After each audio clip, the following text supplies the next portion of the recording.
السلام عليكم البنات، كي دايرين؟ بخير؟ كلشي مزيان؟ نتمنى تكون اموركم كلها بخير وعلى خير ان شاء الله. البنات غادي نصايب واحد الحلوه ولا كاطو هكا سريع وخفيف وبمقادير بسيطه ومتوفره في كل بيت نورمالمون. البنات غادي نبدي بسم الله على بركه الله. انايا عندي هنايا 50 250 غرام ديال قريت هنايا 50 غرام قلت لكم 50 250 غرام ديال الزبده بحراره المطبخ. كاطو سريع بزاف. وعندي هنايا سكر فاني وجوج ديال البيضات بحراره المطبخ.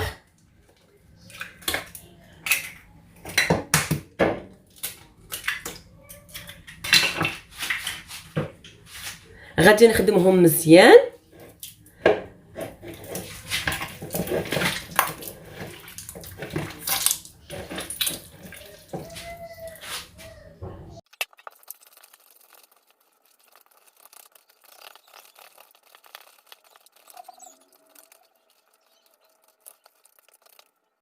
وهنايا عندي كاس ديال النشا مايزينا كما كتشوفوا. كاس هذا بقياس ديال كاس ديال العنبه اللي معروف عندنا في المغرب، ولا 120 غرام. هنايا عندي نفس القياس ديال السكر كلاصي، خص السكر يكون كلاصي.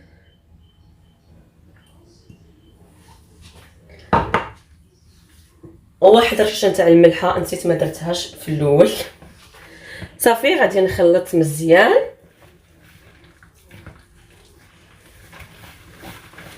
حتى يندمجوا لي هاد العناصر، ونبدي نضيف الدقيق بالتدريج. الدقيق على حساب الزبده وحساب البيض. اصلا بحال هاد الانواع نتاع الحلوه يعني ما كناخذوش العبار نيشان، كنشوفوا عيننا ميزاننا.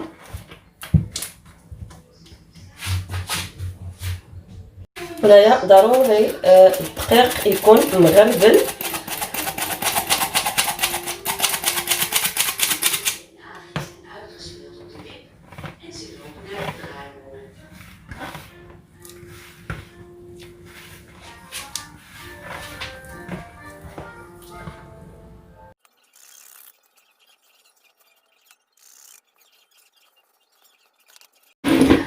وهنايا البنات غادي ندير معلقه ديال الخماره ديال الحلوه، معلقه صغيره كما كتشوفوا، ها هي عامره. وغادي نستمر كما قلت لكم كنضيف الدقيق وانا كنشوف يعني عيني ميزاني.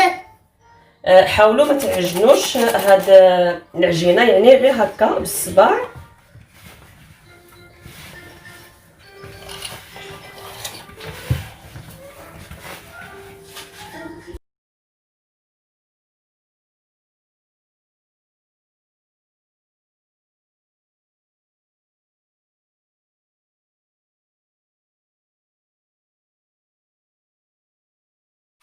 فوالا شوفوا هنايا كي جاتني العجينه كما قلت لكم. تبقى عينكم ميزانكم، ما ديروهاش قاصحه بزاف.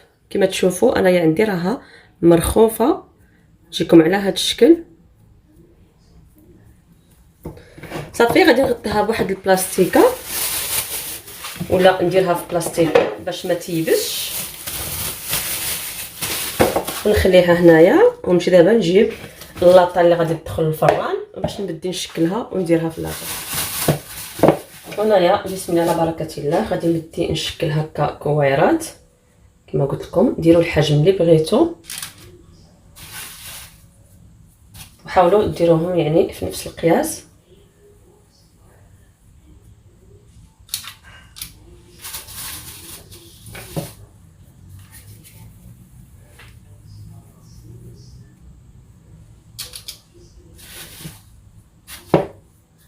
كما قلت لكم حلوه سريعه وسهله بمكونات جد بسيطه.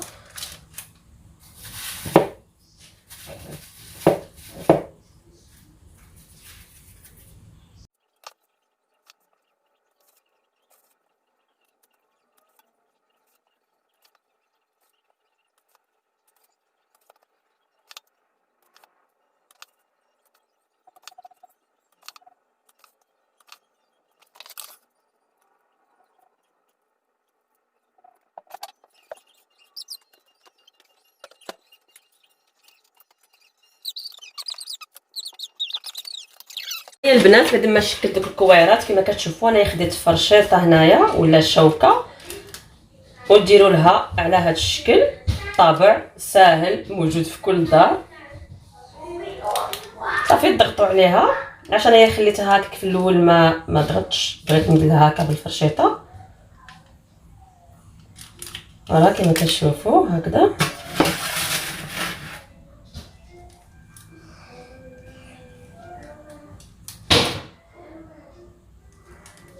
صافي غادي ندخلها للفران يكون مسخن على 180 درجه وتنقصوا له يعني تخليوه هكا نار متوسطه. الا كان فران عادي نار متوسطه باش ما يتخطفش ويطيب على تفاصيل. البنات كنتو عارفين الطريقه نتاع الحلوه كي كنطيبوها، ولكن كما قلت لكم نار تكون متوسطه باش ما يتخطفش.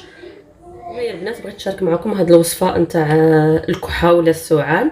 صراحه وصفه يعني هائله مجربه وافيكاس.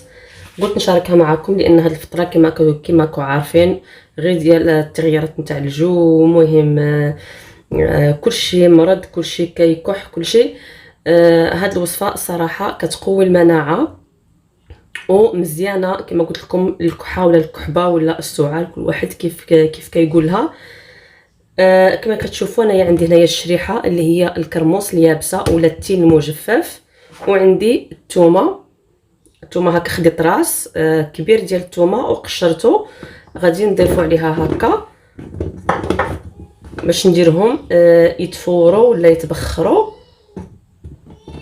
وانايا خديت هنايا غير كسكاس ديال الكوكوط وكاسرول لان كميه قليله ما بغيتش نجيب كاع القدره والكسكاس لان عندي كبير وراكم عارفين يشد غير البلاص. غادي ندير هنايا الماء تحت وندير هاد الكسكاس هنايا صافي. وغادي نغطيه بهاد مغطى ولا غادي نشوف شي وحده اخرى مثل هذه صغيره. واش بغيتي؟ واخا تسناي.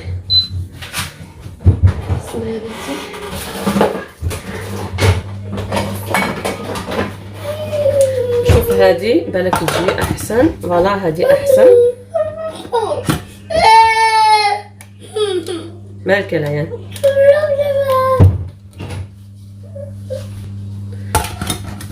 صافي غادي نغطي عليها ونخليها حتى تفور ولا تبخر مزيان حتى ترطب هذيك الثومه والشريحه.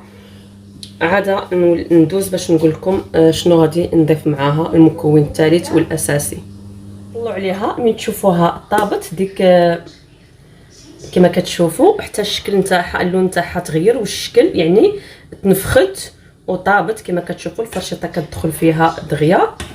صافي هنا راها واجده الثومه حتى هي طايبه. وهنايا بغيت نقول لكم اللي ما كيقدرش الثومه الجهد نتاع الثومه يديرها هنايا لتحت في الماء باش داك الجهد نتاعها يمشي. وهي من الاحسن ديروها هكا باش يبقاو كاع داك الجهد نتاعها يبقى فيها ونستافدوا منها اكثر لان داك الجهد نتاعها كامل غادي يمشي في الماء. فوالا هنايا غادي نخليها تبرد شويه وندوز باش خديت هذا الكاس ديال المولينيكس. غادي ندير فيه هذوك كما قلت لكم ديك الشريحه والثومه.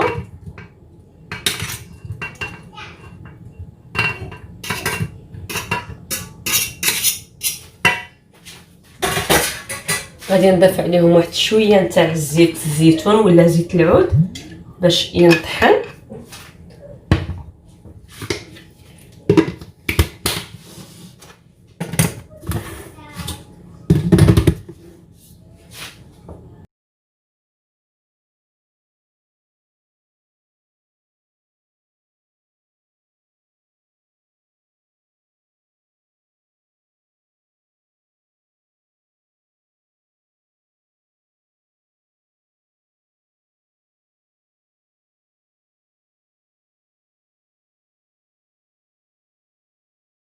كما شفتوا بعد ما طحنته مزيان حتى ولا هذاك الكرموس والثومه على شكل بيوري.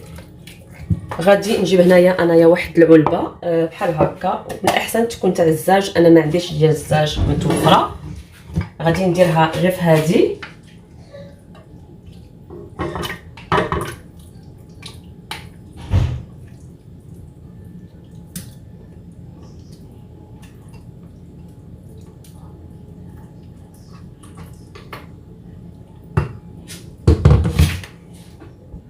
فوالا كما كتشوفوا راها مطحونه مزيان على شكل بيوري هكذا، احسن باش الدراري يبغيو ياكلوها.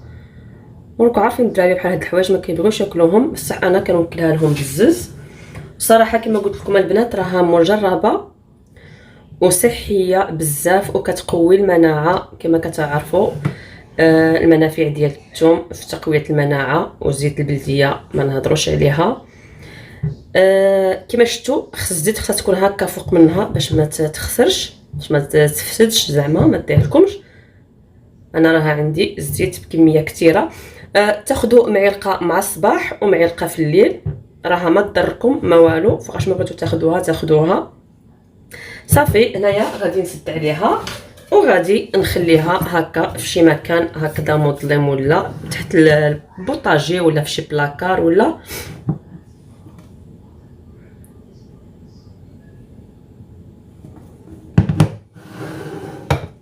كما كتشوفوا البسكوي ولا الكاطو ولا الحلوه بعد ما وجدت. انا الصراحه هنايا كما كتشوفوا راها تحمرت بزاف، يعني ماشي بزاف، تحمرت شويه. نورمالمون خص يبقى اللون تاعها بحال هكا شويه يعني ابيض كيميل للبيوضه، معليش. المهم انايا علاش درت لي هكا، حقاش عندي الفران في الفيراندا، ما عنديش انايا في الكوزينه. ومن حتى نمشي نطلع عليه معكم كنت انايا ندير شي شغلات في الكوزينه راكم عارفين، كنتلاها وكنسى حتى لقيتو داير كيما هكا، معليش. المهم البنات نتوما ديروا اتونسيون، ما تخليوش يحمر بحال هكا، غير شويه هكذا ياخذ شويه اللون الذهبي صايي وقلعوه، المهم يكون طايب. هنايا كما قلت لكم بعد ما وجد لي غادي ندوز باش هكا نزوقو. انايا عندي هنايا غادي نلصقو بالكونفيتور. عندي هنايا الكونفيتور نتاع الكرموس كما كتشوفوا. علاش انا اختاريت الكونفيتور تاع الكرموس؟ حيت انا عزيزه عليا الكرموس. وهنايا ديال الفخيز، تقدروا تستعملوا اي كونفيتور بغيتو. وهنايا غادي نزوقو بالكوكو وشويه نتاع اللوز مهرمج. انا غادي نعطيكم فكره وانتم تقدروا ديروا اللي بغيتو واللي متوفر عندكم. هيا غادي ناخذ هكذا وحده ندير فيها كونفيتور هكذا، ونضيف الاخرى، وبالعاني انايا غادي نخرج بحال هكا باش الكونفيتور باش يهز لي نواه كوكو.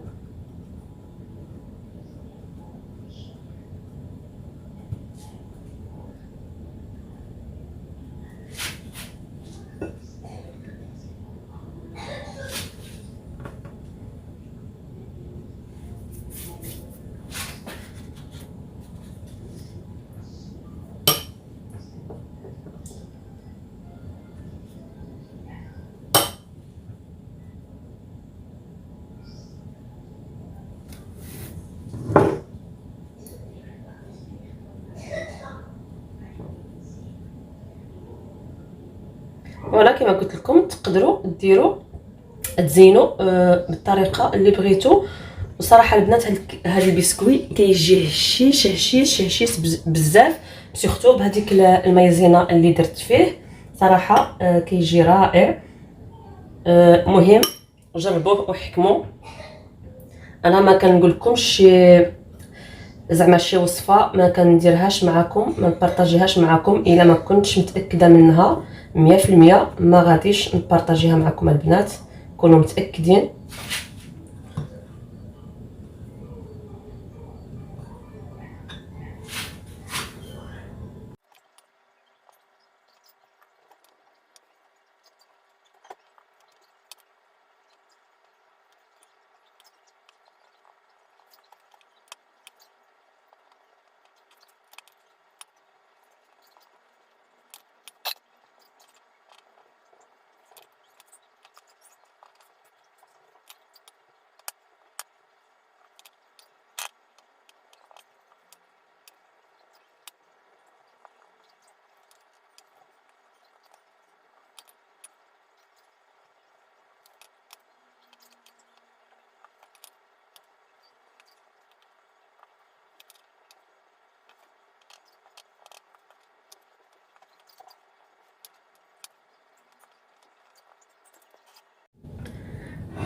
فوالا البنات هذا هو الشكل النهائي كما كتشوفوا.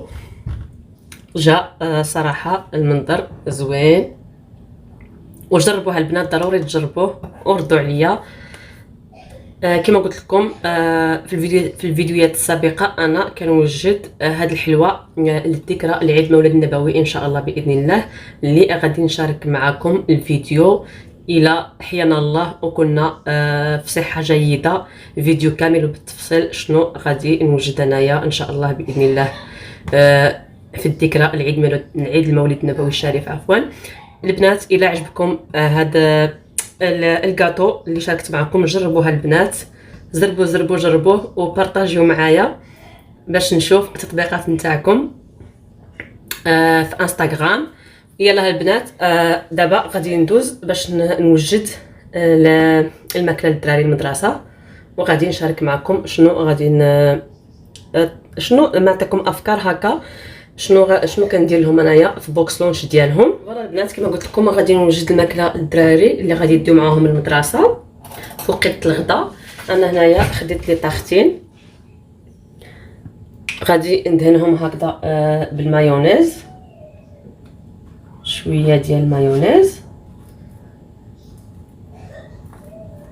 انا كندير لهم هكذا لي طاختين، غادي ندير لهم معاهم الكفته، لان في المدرسه كيعطيوهم لا سوب، وكنحاول كندير لهم شي حاجه انايا باش هكذا يفوتوا بها الماكله. راكم عارفين ما ياكلوش تما. كاين ماما مين جبتي هادو؟ الا نجيت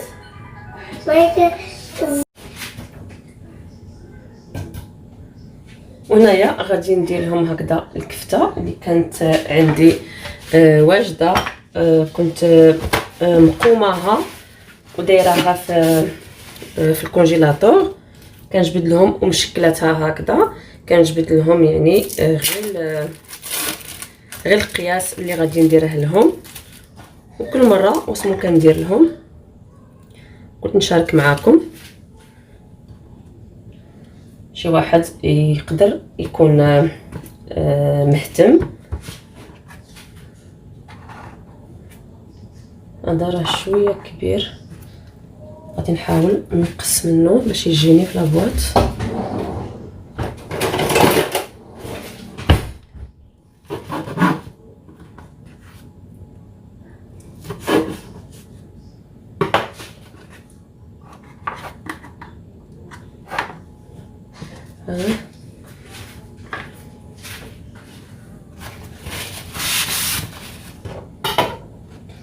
ونفس الشيء غادي ندير هنايا.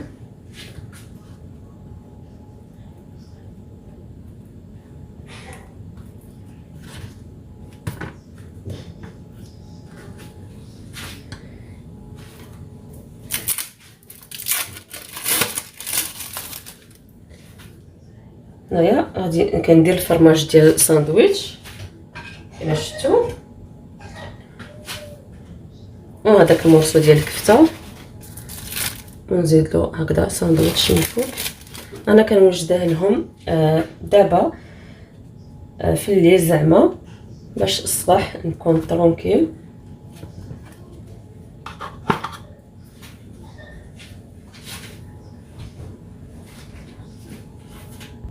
هنايا غادي ندير لهم كيوي، ضروري ندير لهم هذا الفروي اللي غادي يرافق لهم هذاك الساندويتش ديالهم.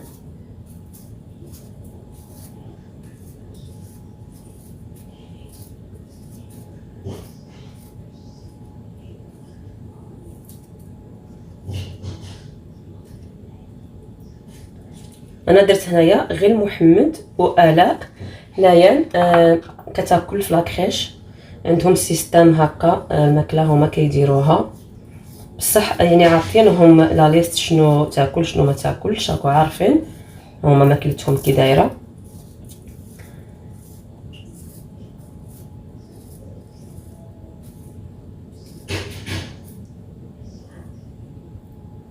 كما قلت لكم محمد وآلاء كياكلوا كيعطيوهم لا سوب في لاكريش في المدرسه، عفوا كيشربوا لا سوب.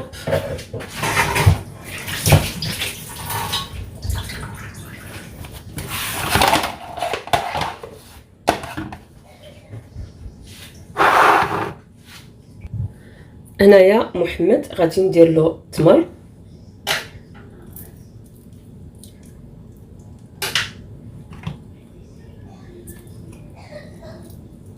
لانه هو ما كياكليش الخضره كما سبقت قلتها لكم واحد النهار.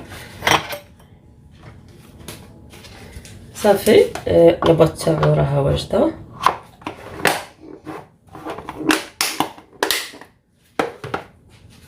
انا غادي ندير لها هكذا طوماط سوغيز مطيشه صغيره. صافي حتى هي لاباط نتاعها راها واجده.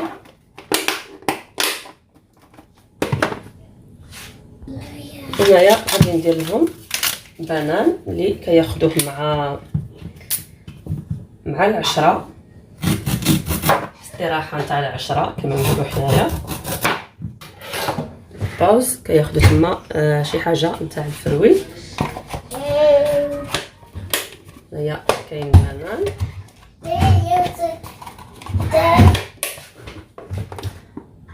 هذه ديال آلاء، هذه ديال محمد، قرعه ديال الماء،